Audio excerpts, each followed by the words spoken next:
남이 서로 괴롭힌 것도 사실은 이렇게 큰 상처가 남는데 가족 간의 소송 전에 많이 발로 싸우잖아요. 그러면 그때 정말 많이 상처를 입을 수밖에 없습니다.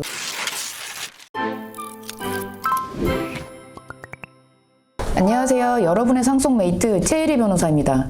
안녕 연진아. 좀 부끄럽긴 한데. 죄송한데 성대모사 하신 거예요? 더 글로리 이게 보면 학교폭력 얘기 많이 하잖아요. 저는 이제 상속 전문 변호사다 보니까 굉장히 특이하게 어떤 한 부분을 가지고 이거 정말 잘 만든 부분이다 라고 생각이 들어서 제가 그 부분 말씀드리려고 합니다. 내가 친부라니까? 너 친부 아니고 생부. 혼인 중에 출생한 자녀는 법적으로 그 부부의 아이로 추정해. 보면은 전재준이 예솔이가 이제 자기 아이라는 걸 알게 되잖아요. 그래서 막 이제 자기가 아는 변호사를 막 얘기를 했나 봐요. 근데 변호사 딱 와서 너는 생부이지 친부가 아니다. 너는 아무것도 할 수 없다. 이렇게 말을 하거든요. 친부인데 생부다. 생부다 친부. 좀 헷갈리지 않아요? 그런 표현이? 이게 뭐냐면 엄마가 아기를 낳으면 낳은 애는 내가 엄마일 수밖에 없는 거예요. 근데 아빠는 누군지를 알 수가 없다는 거예요, 이게. 그래서 어떤 게 있냐면 우리나라의 민법 제844조에는 남편의 친생자로 추정하는 규정이 있습니다. 이 아이가 자신의 아이가 아니라 하더라도 친생자로 추정이 되니까 남편은 친부가 되는 것이거든요. 그래서 저희가 민법 제844조를 말씀드릴게요. 제1항, 아내가 혼인 중에 임신한 자녀는 남편의 자녀로 추정한다.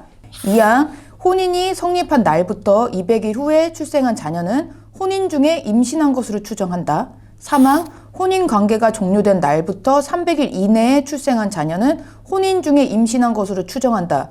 요 규정이 있기 때문에 혼인이 성립하고 200일 내에 아이가 나왔다거나 아니면 종료되고도 300일 내에 아이가 나온 경우에는 우리 남편분이 친부가 되는 거예요. 그래서 우리 재준이는 친부가 아니라 생부밖에 될 수가 없는 것입니다. 그럼 이 친부를 딱 끊어야 될 거 아니에요? 우리 재준이 입장에선 생부니까. 근데 그거를 끊으려면 친생 부인의 소를 제기하여야만 친생 관계가 이게 딱 끊기게 되거든요. 근데 여기에 맹점이 하나 있어요.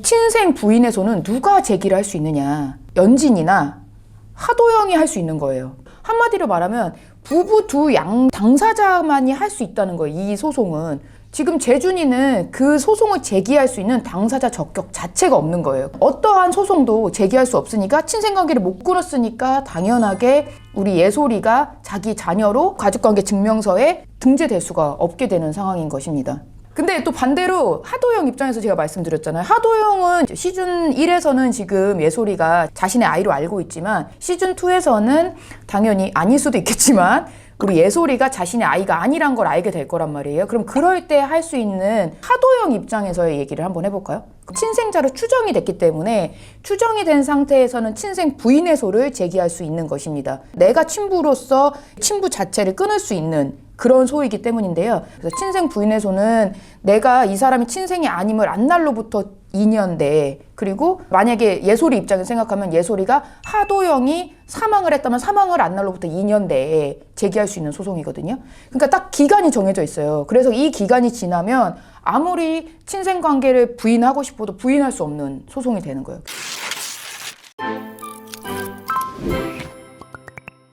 제가 시즌 1 보면서 제일 많이 기억에 남는 말이 하나 있었거든요. 그게 뭐였냐면 연진이가 이런 말을 되게 잘해. 내가 문동훈을 그렇게 괴롭혔나?